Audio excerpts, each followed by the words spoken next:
যখন সবকিছু দেওয়ার পরে হারায় যায় তো কাছের থেকে আয়সা বলে আমা কুনতা মা আম্মাহিনা, তোর কি একটু সুযোগ হয় না যে তুই একটু ভাববি যে তুই ছিলি কি একটা নাপাক পানির ফোঁটা ছিলি। ফামান জাআলাকা তামা, তোকে রক্তে রূপান্তরিত কে করলো।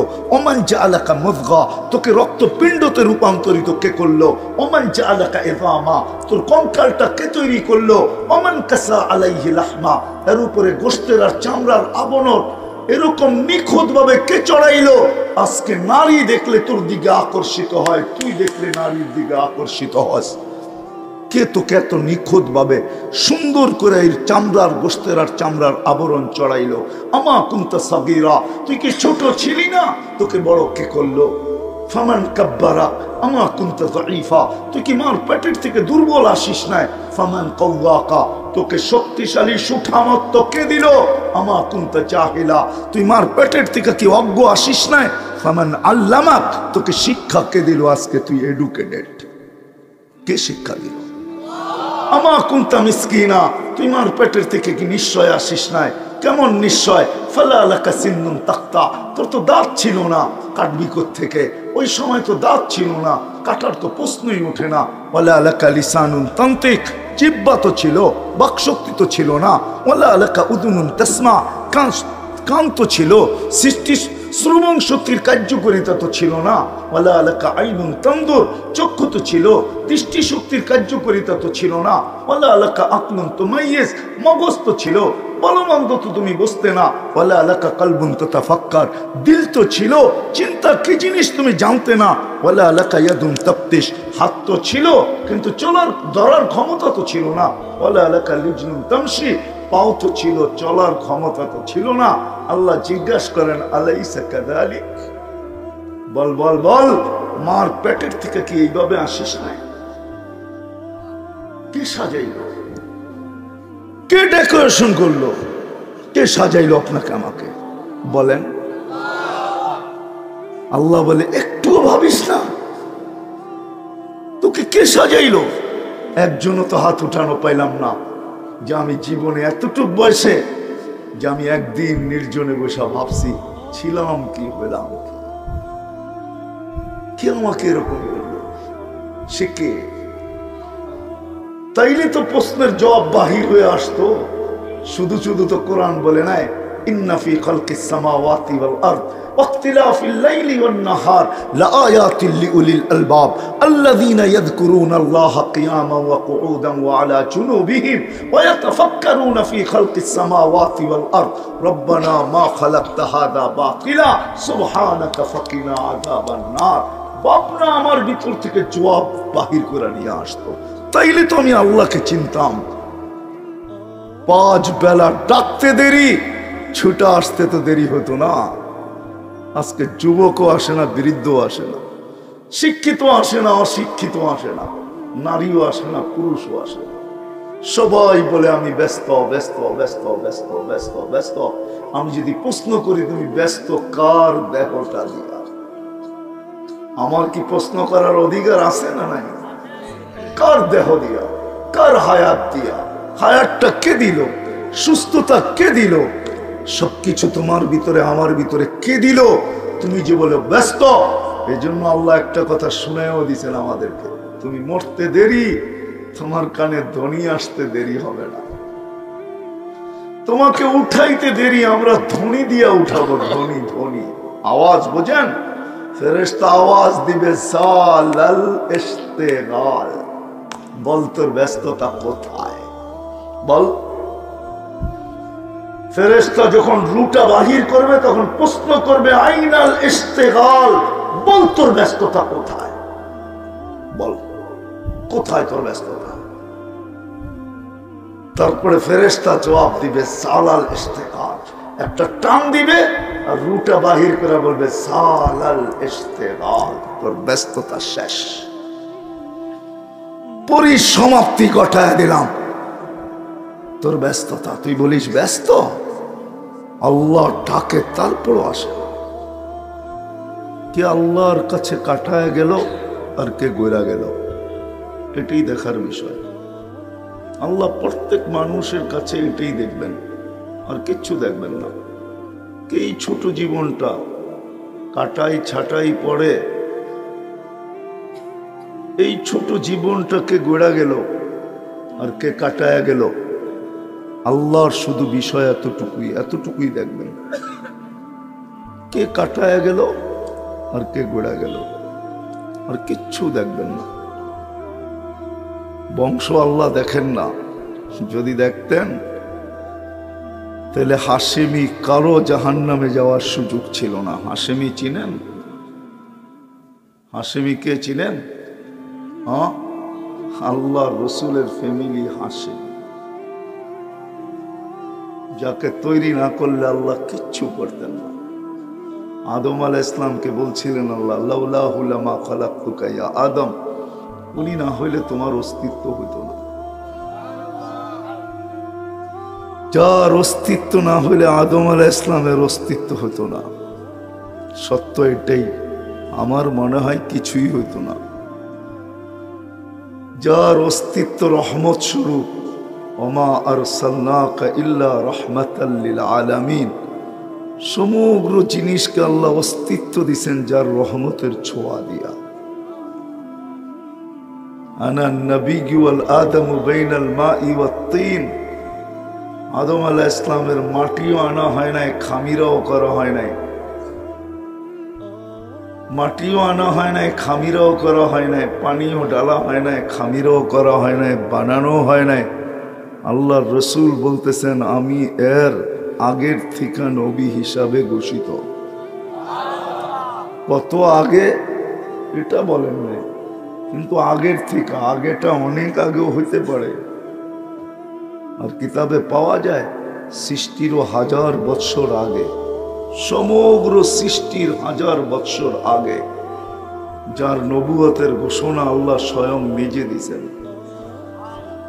আর কসম খায়া দিছেন, আল কুরআনিল হাকিম ইন্নাকা লামিনাল মুরসালিন। সৃষ্টিরও 1000 বৎসর আগে, সমগ্র সৃষ্টির 1000 বৎসর আগে আল্লাহ সূরা ইয়াসিন নিজে তেলাওয়াত করছেন আর নিজে কসম খায়া বলতেছেন ইয়াসিন ওয়াল কুরআনিল হাকিম ইন্নাকা লামিনাল মুরসালিন। বন্ধু, আপনি নবী হিসাবে প্রেরিত। বংশ যদি দেখতেন তাহলে হাশেমির জাহান্নামে যাওয়ার কোনো সুযোগ ছিল না, যার জন্য সবকিছু অস্তিত্ব। আল্লাহ বংশ দেখেন না। আমি একটু পিছের থেকে ঘুরায় নিয়ে যেতেছি যাতে দোয়া করি কথা দিলে গাথুক। যদি বংশ দেখতেন তাহলে হাশেমিদের জাহান্নামে যাওয়ার কোনো সুযোগ ছিল না। যদি বংশ দেখতেন তাহলে জিবরিল আলাইহিস সালামের ফতোয়া কাল্লাবতুল কাবাইলা কুল্লা মা ওয়াজাদতু আশরাফা মিন কুরাইশ, কুরাইশের চেয়ে উত্তম কোনো বংশ আমি দুনিয়াতে দেখি নাই। আল্লাহ সৃষ্টি করেন নাই, তাহলে কুরাইশিও কারো জাহান্নামে যাওয়ার কোনো সুযোগ ছিল না। আল্লাহ বংশ দেখেন না, আল্লাহ সোসাইটি দেখেন না। যে উন্নত সোসাইটিতে বাস করে, মক্কার থেকে কোনো সোসাইটি উন্নত আল্লাহ তৈরি করেন নাই। যদি তৈরি করতেন তাহলে আল্লাহর ঘরটা ওইখানে রাখতেন। আল্লাহ নিজের ঘরটা মক্কা মুকাররমার ভিতরে রাখছেন। ইন্না আউওয়ালা বাইতিন উদিয়া লিন-নাস লাল্লাযী বিবাক্কাতা মুবারাকান হুদাল লিল আলামিন। এই জন্যই জিবরিল আলাইহিস সালাম বলছে কাল্লাবতুল আরদা কুল্লা মা ওয়াজাদতু আতিয়াবা মিন মক্কা। সারা দুনিয়া ছাইনা দেখছি, মক্কার চেয়ে উত্তম জমিন আল্লাহ তৈরি করেন। কুরাইশ মক্কার বাসিন্দা, বাইতুল্লাহর চাবি যাদের কাছে ছিল, জমজম কুয়ার যারা মালিক ছিলেন, ওই কুরাইশ কোনোদিন জাহান্নামে যাওয়ার সুযোগ ছিল না। আল্লাহ বংশ দেখেন না, সোসাইটিও দেখেন না, দুনিয়ার কোনো অবস্থান দেখেন না, কার অবস্থান দুনিয়ায় কতটুকু, সম্পর্ক দেখেন না। আল্লাহ যদি দেখতেন, যদি সম্পর্ক দেখতেন, যদি সম্পর্ক দেখতেন আল্লাহ, তাহলে আসিয়ার কোনোদিন জান্নাতে যাওয়ার সুযোগ ছিল না। কোরআন এখনো বলে ইমরাতু ফিরআউন, উঠান কোরআন, দরাবাল্লাহু মাসালা ইমরাতু ফিরআউন, এখনো কোরআনে লেখা আছে ফেরাউনের স্ত্রী। কি আসিয়া জান্নাতে গেছে না যায় না? ফেরাউনের স্ত্রী যেমন লেখা আছে এরকম আসিয়া জান্নাতি, এটাও কোরআনে লেখা আছে। শুধু জান্নাতি না, আসিয়া মুহাম্মদুর রাসূলুল্লাহ সাল্লাল্লাহু আলাইহি ওয়াসাল্লামের জান্নাতের স্ত্রীও। আসিয়া জান্নাতে একা থাকবে তো থাকবে কি করে? এই জন্য আল্লাহ জান্নাত দেখানোর পরে আসিয়ার চেহারাটা মলিন হয়ে গেছে। খুশির পরে আল্লাহ বুঝা ফেলছে কেন মনির। আসিয়া ভাবতে ছিল জান্নাত তো আছে, রানী তো আসি, রাজা তো নাই, এই জান্নাতের মজাও নাই। আল্লাহ বলে রাজাও দিব। রাজা দিছেন দুজাহানের বাদশাহ মুহাম্মদুর রাসূলুল্লাহ সাল্লাল্লাহু আলাইহি ওয়াসাল্লামকে। আল্লাহ যদি সম্পর্ক দেখতেন, নলসিটির মানুষ আল্লাহ যদি সম্পর্ক দেখতেন, তাইলে আসিয়ার কোনোদিন জান্নাতে যাওয়ার সুযোগ ছিল না। স্বামীর কোনো অঙ্গ স্ত্রীর কাছে লুকায়িত থাকে না, স্ত্রীর কোনো অঙ্গ স্বামীর কাছে লুকায়িত থাকে না। এক বালিশ, এক লেপ, এক খাট, এক কামরা, ঠিক না? সত্য তো? হ্যাঁ, কোনো সুযোগ ছিল না। তদ্রুপ আল্লাহ যদি সম্পর্ক দেখতেন, তাহলে আবু তালেবের জাহান্নামে যাওয়ার কোনো সুযোগ ছিল না। সত্য না? কাকে পালছেন আবু তালেব? মুহাম্মদুর রাসূলুল্লাহ,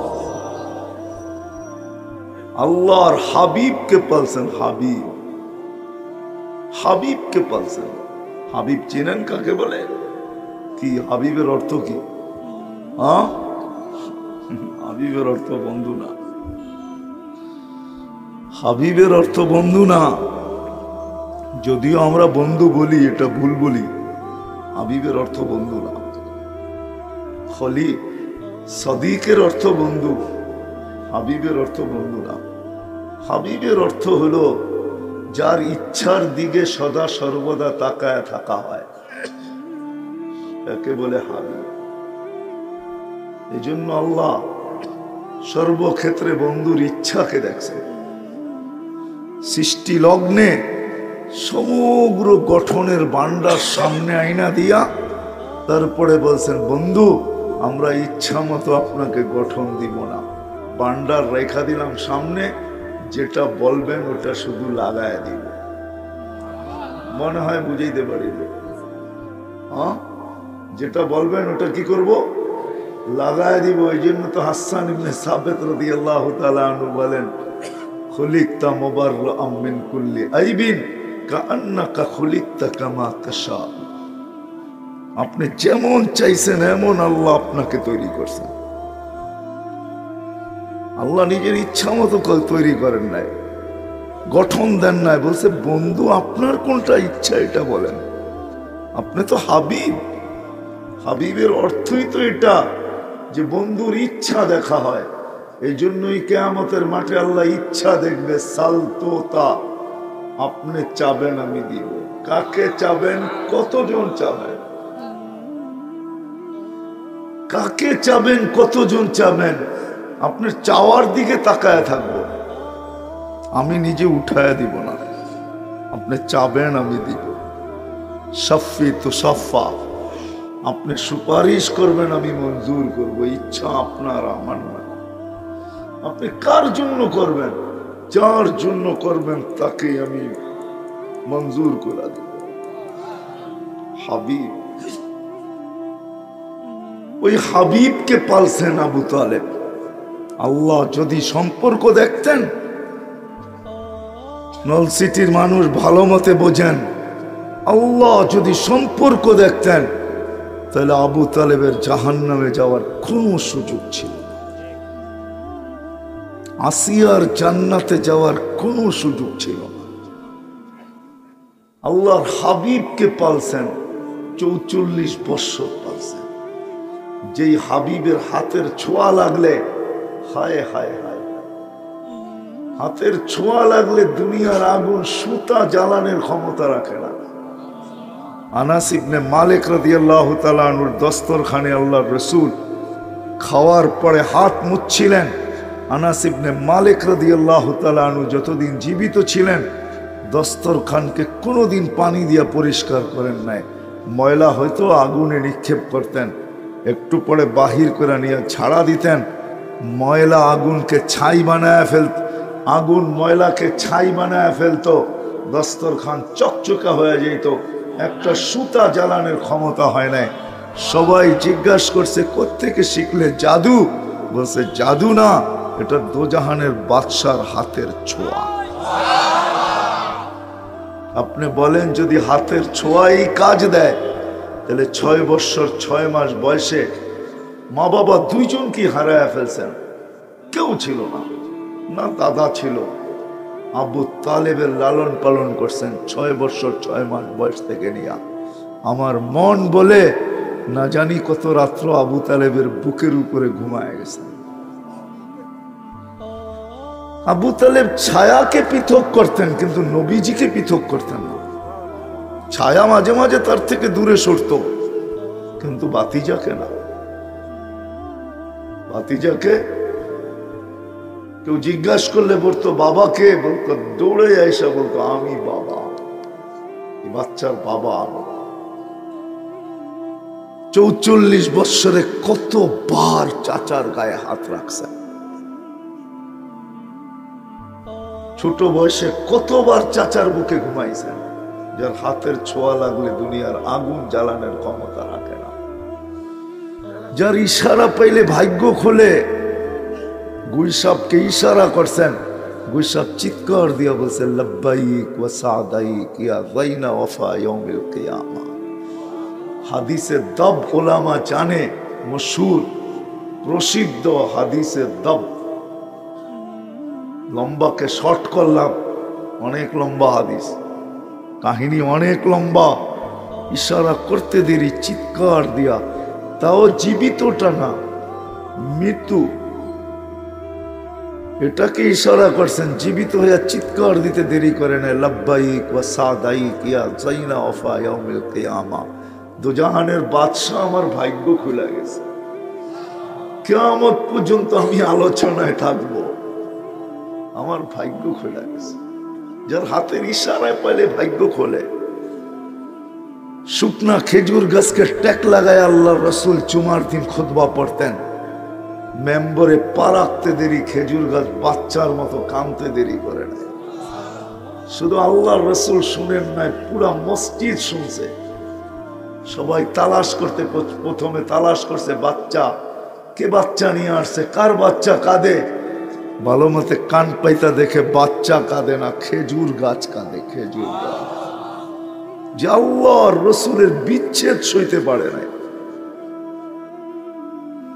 যে আল্লাহর রসুলের বিচ্ছেদ, পিঠের ছোঁয়া, ছোঁয়ার বিচ্ছেদ সইতে পারে নাই। রাগ হয়ে যাবেন বলবো, হ্যাঁ, যে আল্লাহর রসুলের পিঠের ছোঁয়ার বিচ্ছেদ সইতে পারে নাই। এইখানে তো একজনও নাই এই বয়সে যতবার চুল কাটছে, একবার সেলুনে যায় বলছে আমার চুলটা আজকে আমার নবীর আদর্শ মতে কেটে দিবে। থাকলে হাত উঠান তো দেখি, কে কাটছি? কাটছি, কাটবো না না না মান, আমি বুঝি, আগে গ্রামার বোঝেন তারপরে উঠান। এই পর্যন্ত সেলুনে যায় এই কথা বইলা চুল কাটছে, কাটি নাই, মুখ দিয়া উচ্চারণ করি নাই যে আল্লাহর রসুলের আদর্শ মতে কেটে দেয়। কিয়ামতের দিন আমিও যেন হাত পাতার সুযোগ হয় যে জীবনে আপনি একদিন আপনার আদর্শের উচ্চারণ করা আদর্শ মতে চুল কাটছি, আমাকে কি দিবেন? দেন না, আপনি তো আজকের দিনের বাদশাহ, যা চাবেন তা হবে। যার ব্যাপারে সুপারিশ করবেন তারটাই গ্রহণযোগ্য হবে, আমাকে কিছু দেন না।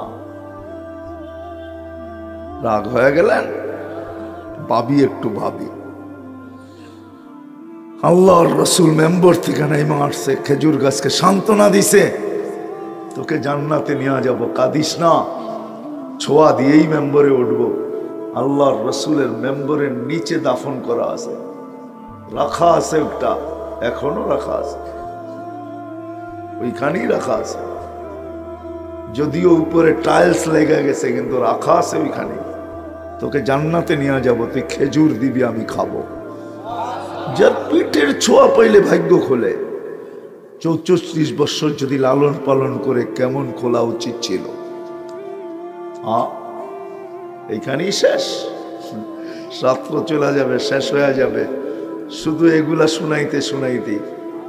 হায় হায় হায় হায়, আল্লাহর রসুল ঘুমাইতেছেন, জাবের রাদিয়াল্লাহু তাআলা আনহু মাথার কাছে বসে আছেন, দেখতেছে দূরের থেকে গাছটা হাঁটতে হাঁটতে আইসা মাথার কাছে দাঁড়াইলো, আর দীর্ঘক্ষণ দাঁড়ায় রইল, আবার জায়গায় যে লেগে গেল। বুঝার কোনো ক্ষমতাই নাই যে এটা একবার উঠছিল আবার নিজের জায়গায় লেগে গেছে। ঘুমের থেকে উঠার পরে বলছে, ইয়া রাসূলুল্লাহ, দেখলাম তো। দেখলাম কি? বলে, কি দেখলে? বলে, মানুষের মতো হাঁটতে হাঁটতে আসলো, হেসরাইতে হেসরাইতে আসলো, মাথার কাছে দাঁড়ায় যে আপনার জায়গা মতে লেগে গেল। আল্লাহ রসুল হাসতেছিল আর বলতেছিলেন, ও আমাকে দূর থেকে দেখতেছিল, ওর মন ভরতেছিল না। গাছেরও মন আছে। আল্লাহর কাছে দোয়া করছে, আল্লাহ আপনার বন্ধুকে একটু মাথার কাছে দাঁড়ায় দেখতে দেন। আবু তালেব 44 বছর লালন পালন করছেন। এইখানেই তো শেষ না, এইখানেই তো শেষ না, এতটুকুই তো শেষ না। হায় হায় হায় হায়, উম্মত তো নবীও চিনে না, আল্লাহও চিনে না। যদি চিনতো তাহলে এইখানে গাথা থাকতো, গাথা।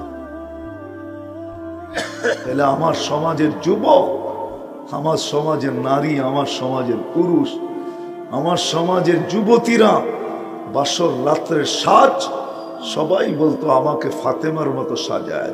জীবনে তো একটাই সাজ, আজকে আমি কমসে কম ফাতেমার মতো সাজতে চাই।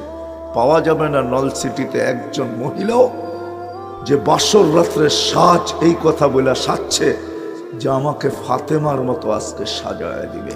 কিয়ামতের দিন যেন আমি ফাতেমার কাছে যায় বলতে পারি, তুমি তো মহিলাদের সর্দারনি, তোমার জান্ডার নিচে হয়েই তো জান্নাতে যেতে হবে, আমি তোমার সাজে সাজছিলাম, আমাকে জান্ডার নিচে জায়গা দাও। মনে হয় আমার কথা বুঝে আসে না, একজনও পাওয়া যাবে না। তো যেটা বুঝাইতেছিলাম, সম্পর্ক যদি পাড়ে লাগাইতো, সম্পর্কের কারণে সম্পর্ক যদি আল্লাহ দেখতেন, তাহলে আবু তালেবের জাহান্নামে যাওয়ার সুযোগ ছিল না, আসিয়ার জান্নাতে যাওয়ার সুযোগ ছিল না। আল্লাহ সম্পর্ক দেখেন না, আল্লাহ বর্ণ দেখেন না। যদি বর্ণ দেখতেন, কালার দেখতেন, কালার রং দেখতেন, তাহলে বেলালের কোনোদিন এইখানে উঠার সুযোগ হতো না। রাদিয়াল্লাহু তাআলা আনহু, যিনি জমিনে হাঁটলে জান্নাতে পদধ্বনি হইত, যিনি 3 মাস মদিনার থেকে দূরে থাকলে 4th মাস আল্লাহর রসুল স্বপ্নে যায় বলতেন, মা বালুকা ইয়া বেলাল আল্লাহ তাসুরুনা। বেলাল, কি হলো? 3 মাস অপেক্ষা করলাম, মদিনায় আসো না, তো আসো না কেন? যিনি কিয়ামতের দিন নিজ কবর থেকে উঠবেন না, রসুলের পায়ের নিচের থেকে উঠবেন, যিনি উঠবেন আর আযান দিতে শুরু করবেন, যিনি কিয়ামতের মাঠে একক ব্যক্তি, যিনি উটের উপরে লাল উটের উপরে চড়া কিয়ামতের মাঠে যাবে। তাহলে বেলাল এখানে পৌঁছার কোনো সুযোগ হতো না যদি বর্ণ দেখতেন। বর্ণ, আল্লাহ বর্ণ দেখেন না। বর্ণ যদি দেখতেন, তাহলে রাবেয়া বসরি এখনো আমাদের মুখে মুখে থাকতো না। রাবেয়ার বাড়িও ইথিওপিয়া, কিন্তু দাসী সে। আল্লাহ যদি সম্পর্কই দেখতেন, তাহলে ফেরাউনের কিতদাসীর কবর থেকে এখনো সুগ্রাণ বাহির হতো না। বিশ্বাস হয় না? ওই গ্রাণ আমার নাকে আছে, ওই কবর এখনো দুনিয়ায় রাখা আছে। হাজারো মানুষ ডেলি যায়, যে একটু যদি নাকে গ্রাণ লাগায় আসতে পারি, তাহলে মৃত্যু পর্যন্ত আর দুনিয়ার কোনো পারফিউমের প্রয়োজন হবে না। কোনো পারফিউমই মনে হবে না। ব্যবহার করবে কি? ওটা পারফিউমই তো মনে হবে না, ওই ঘ্রাণ যার নাকে একবার লাগছে। সত্য এটা। আল্লাহ দেখেন এই ছোট জীবনটা গড়ল কে? এটাই দেখবেন, আর কিচ্ছু দেখবেন না। কোথায় বাস করেন, সোসাইটি কি এটাও দেখবে না, বর্ণ কি এটাও দেখবে না, ভাষা কি এটাও দেখবে না। বেলালের ভাষা আরবি ছিল না। আমি বাড়ি দেখা বলতেছি, আমি ছয় বার বেলাল রাদিয়াল্লাহু তাআলা আনহুর বাড়ি দেখছি। বিদায় আমার চেয়ে অনুভূতি কারো বেশি নাই। আমি 6 বার ইথিওপিয়া গেছি। এই জন্যই জোর দিয়ে বলি, আল্লাহ ভাষা দেখবেন না, সোসাইটি দেখবেন না, বংশ দেখবেন না, কাপড় চোপড় দেখবেন না, খাওয়া লাওয়া দেখবেন না, বাড়ি ঘর দেখবেন না, দুনিয়ার কোনো অবস্থান দেখবেন না। দেখবেন কেই ছোট জীবনটা বললেন, যেই ছোট জীবনটা আল্লাহ আমাদেরকে দিয়েছেন, কাঠ ছাটের পরে উম্মত হিসাবে, ভালোবাসার পাত্র হিসাবে মাফ করে দিয়েছেন। 2 পর্বে মাফ করছেন। কুদরতি হাতের ছোঁয়া দিয়ে অস্তিত্ব দিয়েছেন। সমগ্র দুনিয়ার মানুষকে, সমগ্র উম্মতকে আল্লাহ একবার কুদরতি হাতের ছোঁয়া দিয়েছেন। আমাদেরকে 3বার দিয়েছেন। কয়বার বুঝে আসে না? একবার অস্তিত্ব লগ্নে দিয়েছেন, নাইলে 1 ফোঁটা পানি এত সুন্দর হলো তো হলো কি করে? এত সুন্দর কি করে হলো? 1 ফোঁটা পানি এত সুন্দর করে কি করে করলেন? কুদরতি হাতের ছোঁয়া দিয়া তৈরি করছেন। ছোঁয়া, 1 ফোঁটা পানি এত সুন্দর। যদিও এখানে একজনও পাওয়া যাবে না। ব্যক্তিত্ব পাওয়ার পরে, যুবক যৌবন পাওয়ার পরে, নারী নারীত্ব পাওয়ার পরে, আমরা পুরুষরা পুরুষত্ব পাওয়ার পরে, কার কি অবস্থান আমি জানি না। দুনিয়াতে অবস্থান পাওয়ার পরে একজনও হাত উঠায় বলতে পারবে কিনা জানি না যে এই বয়সে একদিন নির্জনে বসে ভাবছি যে আমি ছিলাম কি, হইলাম কি, কি ছিলাম, কি হইলাম। ভাবছেন? একদিনও তো নির্জনে বসে ভাবি না আমি ছিলাম কি, আমি হইলাম কি, কে করলো আমাকে এরকম। তাইলে তো একটা প্রশ্ন আসতো, হইলাম কি, তাইলে মধ্যখানে একটা প্রশ্ন আসতো, কে করলো তোমাকে এরকম। তাইলে হয়তো আমি খুঁজা পাইতাম কে আমাকে করলো। আজকে তো আল্লাহও চিনি না। চিনি না কি? হ্যাঁ, কে আল্লাহ? বলেন না আল্লাহ কে? কে আল্লাহ? হ্যাঁ কি? আরে জোরে বলেন, অসুবিধা তো নাই। সৃষ্টিকর্তা, ঠিক না? এতটুকুই তো জানি, আল্লাহ সৃষ্টিকর্তা, ঠিক না? আল্লাহ কি এতটুক? আল্লাহর পরিচয় তো জানি না। সারাদিন খালি নিজের পরিচয় নিয়ে ঘুরি, আল্লাহর পরিচয় তো জানি না। জানেন আল্লাহর পরিচয়? প্রমাণ নেই এখানে। দেখি আজ পর্যন্ত কয়জন হবে এখানে যে এতটুক বয়সে আমি 99 নামের অর্থ নিবিড় ভাবে, একাএকি ভাবে, নিবিড় ভাবে আমি 99 নামের অর্থকে কোনদিন দেখছি? খালি তো নিজের বাপটাই দেখি, ঠিক না? 99 নামের অর্থ তো আমরা কেউ দেখি নাই। দেখছেন? কয়জন দেখছেন? হাত উঠায় বলতে পারবেন যে আমি 99 নামের অর্থ দেখছি? এ তো আলেম ওলামা হবে, ছাড়া বলেন কেউ তো আমরা দেখি নাই 99 নামের অর্থ। তাইলে না চিন্তাম আমার সৃষ্টিকর্তা কে? আমি যে ভাব নিয়ে চলি, আমি যে অস্তিত্ব নিয়ে চলি, আমি ছিলাম কি? আমাকে এই পর্যন্ত পৌঁছাইলেন কে? কোন আল্লাহ আমাকে পৌঁছাইলেন? শুধু সৃষ্টিকর্তা। 99 নামের অর্থ দেখলে তো আমি বুঝতে পারতাম যে আমার রব কে, আমাকে কে লালন পালন করে, কি আমাকে 24 ঘন্টা সুরক্ষিত করে।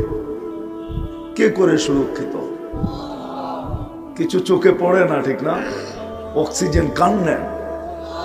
কার অক্সিজেন? কেন আল্লাহ পারতেন না নল সিটিতে বৎসরে 1 মিনিটের জন্য অক্সিজেনকে উঠে আনিতে? হ্যাঁ, অসুবিধা ছিল? বিদ্যুতের লোডশেডিং হতে পারলে অক্সিজেনের হতে পারতো না? হ্যাঁ, অসুবিধা কি ছিল? 1 মিনিট যদি নল সিটিতে অক্সিজেন না থাকতো অসুবিধা ছিল? কোনো অসুবিধা ছিল না, ঠিক না? দুই দল হয়ে গেছেন, কোন দলেরটা বিশ্বাস করবো? 1 মিনিট যদি অক্সিজেন না থাকতো কি সমস্যা ছিল? হ্যাঁ, সব শেষ। হ্যাঁ, আজ পর্যন্ত তো একজনও ভাবি নাই যে 24 ঘন্টা আল্লাহর অক্সিজেন নেই, উনি আমাকে সুরক্ষিত করেন। ভাবছেন কয় টাকা বিল দেই ডেলি? হ্যাঁ, নেন কতটুকু জানেন? ডেলি 550 লিটার নেই। 1,60,000 বার নেই আর ছাড়ি। 1,60,000 বারে 550 লিটার নেওয়া হয়। নেই পিওর ছাড়ি দূষিত। হাফ সেকেন্ডের ভিতরে, আধা সেকেন্ডের ভিতরে ওটাকে রিফাইন করেন, আবার পিওর দেন আমাদেরকে। পিওর কুদরত দিয়ে রিফাইন করেন। আল্লাহকে তো চিনি না।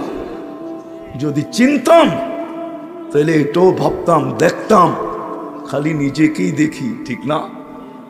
আয়নায়ও দেখি, আয়নায় ছাড়াও দেখি, ঠিক না? মাঝে মাঝে আইডি নিয়েও দেখি, ঠিক না? আমি কে, আমার পরিচয় কি, ঠিক না? কোনোদিন তো ভাবি না আমি ছিলাম কি, হলাম কি।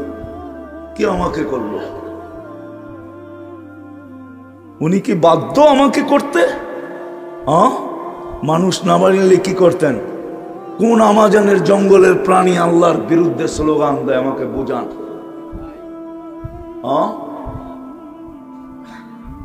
আব্দুল কাদের জিলানী রহমতুল্লাহ আলাইহি তো লেখছেন, শুকর সকালবেলা উঠে আল্লাহর প্রশংসা করে, আলহামদুলিল্লাহিল্লাযী খালাকানি। প্রশংসা ওই আল্লাহর যিনি আমাকে অস্তিত্ব দিয়েছেন। না দিলে কি করতাম? আবতারা খালকি, সৃষ্টির ভিতরে সবচেয়ে নিকৃষ্ট হিসাবে দিছেন। তো দুনিয়াটা দেখতে তো পাইলাম, অস্তিত্ব তো দিছেন। না দিলে কি করতাম? যদিও সৃষ্টির পরেরটা মনে হয় সইতে পারবেন না, যেটা উনি লেখছেন পরেরটা লেখছেন। শুকর সকালবেলা ঘুমের থেকে উঠে আল্লাহকে বলে, কাইলা ইয়াকা আউয়ালা নাযরিন আলা মান লা ইউসাল্লি। আল্লাহ আমার প্রথম দৃষ্টিটা যেন কোনো বেনামাজির উপরে না পড়ে। আপনি বলবেন কেন? না 5 বার ডাকলো, দুনিয়ার ডাকে সাড়া না দিলে যদি হাতকড়ি পড়তে হয়, বেড়ি পড়তে হয়, জেল জরিমানা হয়, তা আপনার বিবেকের কাছে আমার প্রশ্ন, যে আল্লাহ অস্তিত্ব দিল, 24 ঘন্টা সুরক্ষিত করে, 1 ফোঁটা পানির থেকে সবকিছু যে আল্লাহ দিল, ওই আল্লাহ 5 বার ডাকে আপনি আসেন না। আপনার চেয়ে নিকৃষ্ট মুজরিম কে? কাটটা ভোগ করি, ভোগ কাটটা করি। সুস্থতা কার? দেখা এত দিছিলেন 2020-এ, করুণা দিয়া দেখায় দিছিলেন। স্ত্রী কাশি দিলে স্বামী 10 হাত দূরে লাফ দিয়া চলে গেছে। স্বামী হাঁচি দিলে স্ত্রী ঘরের থেকে বাহির হইয়া বাপের বাড়িতে চলে গেছে। তোর হাঁচি ঠিক হোক তারপরে আসবো। সন্তান কাশি দিলে মা বাবা দূরে সরাইয়া দিছে। মা বাবা কাশি দিলে সন্তান বাহিরে জঙ্গলে নিক্ষেপ করে দিছে।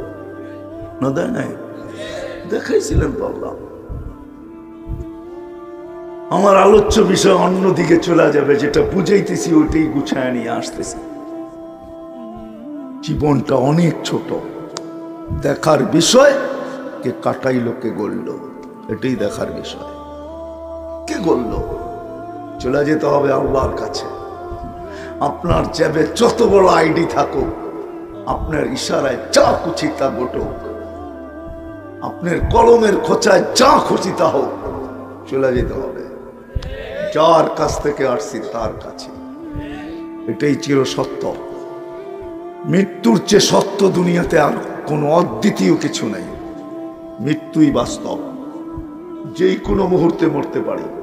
এমন না, এমন না, এমন না যে আপনি চেনা নিবেন আমি কখন মরবো, এই ব্যবস্থাপনা দুনিয়াতে আল্লাহ রাখেন নাই। বিজ্ঞান বড় উন্নত, খালি বলি বিজ্ঞান বিজ্ঞান বিজ্ঞান বিজ্ঞান, বড় উন্নত বিজ্ঞান আমি মানি, কিন্তু আজ পর্যন্ত ওই মেশিন আসে না লাগায় বইলা দিবে তুমি কখন যাবে। ওই মেশিন আসে না কোনোদিন, চলে যাব। আসেন ভালো মতে বুঝি, আমার জীবন গোড়া যেতে হবে, কাটায় গেলে চলবে না। যদিও আমরা বইলা বেড়াই আমার জীবন আমি কাটাবো, যেমন খুশি তেমন কাটাবো, হুজুরের বাপের কি আর কোরআন হাদিসের বাপেরই কি, ঠিক না? বলি না বলি না? না বলি না? আপনার জীবন প্রমাণ দেন, আপনার জীবনের কোন মুহূর্তের উপরে আপনার কন্ট্রোল আছে। যদি কন্ট্রোল থাকতো তাহলে আপনি অ্যাক্সিডেন্টে মারা গেলেন কি করে, বিপদে পড়লেন কি করে? কোন মুহূর্তের উপরে আপনার কন্ট্রোল আছে? কোন মুহূর্তের উপরে আমাদের কন্ট্রোল নাই। বোঝা গেল দাদাটা ভুয়া। জীবন আমার না, জীবন আমাকে কেউ দিছে, আল্লাহ দিছে। চলে যেতে হবে। নলসিটির মানুষ ভালো মতে বোঝেন, চলে যেতে হবে। বিদায় আসেন, ভাবি ভাবি সলিউশন বাহির করি। আমার এই জীবনটা ছোট, দুই পর্বে আল্লাহ আমাদেরকে মাফ করছেন, তিনবার কুদরতি হাত লাগাইছেন জন্মলগ্নে, নাইলে এই পানির ফোঁটাটা এত সুন্দর রূপ কোনোদিন নিত না। এই জন্যই তো আল্লাহ কোন পর্বে বলেন, যখন আল্লাহটা পাওয়ার পরে সবকিছু আল্লাহ। আমরা বলি আমরা তো কর্মে ব্যস্ত থাকি। আপনাকে যদি প্রশ্ন করি, আপনি কর্মে ব্যস্ত, আপনি কর্ম কার দেহটা দিয়া করেন বলেন? এটা কার দেওয়া? হ্যাঁ, তাহলে আপনি কি করে বলেন আমি কর্ম করি? আমি কর্মে ব্যস্ত। কেউ অফিসে, কেউ আদালতে, কেউ খেতে, কেউ খামারে, কেউ মেইলে, কেউ ফ্যাক্টরিতে, কেউ হাটে, কেউ বাজারে, কেউ রোডে, কেউ ঘাটে, কেউ রোডে, কেউ ঘাটে, কেউ বাড়িতে, কেউ ঘরে। আপনি যে কর্ম করেন দেহটা কার? কে দিছে? কয়জন এখানে হাত উঠাইতে পারবেন যে মাসের শেষে 100 টাকার একটা নোট উপরের দিকে উঠায় বলি আল্লাহ তোকে 100 টাকা দিলাম? এই অভ্যাস কার আছে এখানে? একজনও তো হাত উঠাইতে পারবেন না। আমার কথা যুক্তিগত বলেন, অযৌক্তিক না। অযৌক্তিক? অযৌক্তিক? আপনি শ্রম শেষ করেই তো হাত পাতেন, ঠিক না? মাস শেষ হওয়ার সাথে সাথেই তো হাত পাতেন আমার বেতন কবে হবে, ঠিক না? আপনি বেতনটা কার দেহ দিয়া কামাইলেন বলেন? কার দেহ? সুস্থতা কে দিছে এটার ভিতরে? পাওয়ার কে ভরা দিছে এটার ভিতরে? শরীরটা কি কোনো মেশিন দিয়ে চলে? আমাকে বুঝান, কোন মেশিন দিয়ে শরীর চলে? কোন মেশিনটা দিয়া শরীর চলে? যদি মেশিন দিয়া চলতো, হায় হায়, একটা শরীর চালানোর জন্য লক্ষ লক্ষ শ্রমিক রাখতে হতো। শ্রমিক দেখাবো, 2 চোখে 26 কোটি ক্যামেরা, 13 কোটি করে যদি শ্রমিক দিয়া চলতো, তাহলে আপনাকে 26 জন হইলেও রাখতে হতো, পার 1 কোটিতে একজন। কে চালায় আপনার চোখ? 13 কোটি করে 26 কোটি ক্যামেরা 2 চোখে। ওয়ার্কার দিয়া চালাবেন? এটা ওয়ার্কার দিয়া চলে না, এটা উনি চালায় তো চলে। এই জন্যই তো উনি বলে, যখন সবকিছু দেওয়ার পরে হারায় যায় তো কাছের থেকে এসে বলে আমা কুনতা মা আম্মাহিনা, তোর কি একটু সুযোগ হয় না যে তুই একটু ভাববি যে তুই ছিলি কি একটা নাপাক পানির ফোঁটা ছিলি। ফামান জাআলাকা তামা, তোকে রক্তে রূপান্তরিত কে করলো? ওমান জাআলাকা মুযগা, তোকে রক্তপিণ্ডতে রূপান্তরিত কে করলো? ওমান জাআলাকা ইযামা, তোর কঙ্কালটা কে তৈরি করলো? ওমান কাসা আলাইহি লাহমা, এর উপরে গোশতের আর চামড়ার আবরণ এরকম নিখুঁত ভাবে কে চড়াইলো? আজকে নারী দেখলে তোর দিকে আকর্ষিত হয়, তুই দেখলে নারীর দিকে আকর্ষিত হস। কে তোকে এত নিখুঁত ভাবে সুন্দর করে এই চামড়ার গোস্তের আর চামড়ার আবরণ চড়াইলো? আমা কুনতা সাগীরা, তুই কি ছোট ছিলি না? তোকে বড় কে করলো? ফামান কাব্বারা আমা কুনতা যায়ীফা, তুই কি মার পেটের থেকে দুর্বল আসিস নাই? ফামান কাওয়াকা, তোকে শক্তিশালী সুঠামত্ব কে দিল? আমা কুনতা জাহিলা, তুই মার পেটের থেকে কি অজ্ঞ আসিস নাই? ফামান আল্লামাক, তোকে শিক্ষা কে দিল? আজকে তুই এডুকেটেড, কে শিক্ষা দিল? আমা কুনতা মিসকিনা, তুই মার পেটের থেকে কি নিশ্চয় আসিস নাই? কেমন নিশ্চয়? ফালা লাকা সিন্নুন তাক্তা, তোর তো দাঁত ছিল না, কাটবি থেকে? ওই সময় তো দাঁত ছিল না, কাটার তো প্রশ্নই ওঠে না। ওয়ালা লাকা লিসানুন তান্তিক, জিহ্বা তো ছিল, বাকশক্তি তো ছিল না। ওয়ালা লাকা উদুনুন তাসমা, কান তো ছিল, সৃষ্টি শ্রবণ শক্তির কার্যকারিতা তো ছিল না। ওয়ালা লাকা আইনুন তানদুর, চক্ষু তো ছিল, দৃষ্টি শক্তির কার্যকারিতা তো ছিল না। ওয়ালা লাকা আকলুন তুমাইয়িজ, মগজ তো ছিল, ভালোমন্দ তো তুমি বুঝতে না। ওয়ালা লাকা কলবুন তাতাফাক্কার, দিল তো ছিল, চিন্তা কি জিনিস তুমি জানতে না। ওয়ালা লাকা ইয়াদুন তাবতিশ, হাত তো ছিল কিন্তু চলার ধরার ক্ষমতা তো ছিল না। ওয়ালা লাকা লিজনুন তামশি, পাও তো ছিল, চলার ক্ষমতা তো ছিল না। আল্লাহ জিজ্ঞাসা করেন আলাইসা কাযালিক, বল বল বল, মার পেটের থেকে কি এইভাবে আসিস নাই? কে সাজাইলো? কে ডেকোরেশন করলো? কে সাজাইলো আপনাকে আমাকে? বলেন। আল্লাহ বলে একটুও ভাবিস না তোকে কে সাজাইলো? একজনও তো হাত উঠানো পাইলাম না যে আমি জীবনে এতটুক বয়সে যে আমি একদিন নির্জনে বসে ভাবছি ছিলাম কি, হলাম কি। কে আমাকে এরকম করলো? সে কে? তাইলে তো প্রশ্নের জবাব বাহির হয়ে আসতো। শুধু শুধু তো কোরআন বলে নাই ইন্না ফি খালকিস সামাওয়াতি ওয়াল আরদ ওয়াখতিলাফিল লাইলি ওয়ান নাহার লাআয়াতিল লিউলিল আলবাব আল্লাযীনা ইয়াযকুরুনাল্লাহা কিয়ামান ওয়া কুউদান ওয়া আলা জুনুবিহিম ওয়া ইয়াতাফাক্কারুনা ফি খালকিস সামাওয়াতি ওয়াল আরদ রব্বানা মা খালাকতা হাযা বাতিলা সুবহানাকা ফাকিনা আযাবান নার। বাপনা আমার ভিতর থেকে জবাব বাহির করে নিয়ে আসতো। তাইলে তো আমি আল্লাহকে চিনতাম। 5 বেলা ডাকতে দেরি, ছুটে আসতে তো দেরি হতো না। আজকে যুবকও আসে না, বৃদ্ধও আসে না, শিক্ষিত আসে না, অশিক্ষিত আসে না, নারীও আসে না, পুরুষও আসে না। সবাই বলে আমি ব্যস্ত ব্যস্ত ব্যস্ত ব্যস্ত ব্যস্ত ব্যস্ত। আমি যদি প্রশ্ন করি তুমি ব্যস্ত কার দেহটা দিয়া? আমার কি প্রশ্ন করার অধিকার আছে না নাই? কার দেহ দিয়া, কার হায়াত দিয়া? হায়াতটা কে দিল? সুস্থতা কে দিল? সবকিছু তোমার ভিতরে আমার ভিতরে কে দিল? তুমি যে বলো ব্যস্ত, এজন্য আল্লাহ একটা কথা শুনেও দিয়েছেন আমাদেরকে, তুমি মরতে দেরি, তোমার কানে ধ্বনি আসতে দেরি হবে না। তোমাকে উঠাইতে দেরি, আমরা ধ্বনি দিয়া উঠাবো। ধ্বনি ধ্বনি আওয়াজ বোঝেন? ফেরেশতা আওয়াজ দিবে সালাল ইশতিগাল। বল তোর ব্যস্ততা কোথায়? বল। ফেরেশতা যখন রুটা বাহির করবে তখন প্রশ্ন করবে আইনাল ইশতিগাল, বল তোর ব্যস্ততা কোথায়? বল কোথায় তোর ব্যস্ততা? তারপরে ফেরেশতা জবাব দিবে সালাল ইশতিগাল, একটা টান দিবে আর রুটা বাহির করে বলবে সালাল ইশতিগাল, তোর ব্যস্ততা শেষ, পরিসমাপ্তি ঘটায় দিলাম তোর ব্যস্ততা। তুই বলিস ব্যস্ত, আল্লাহ ডাকে তারপরও আসে।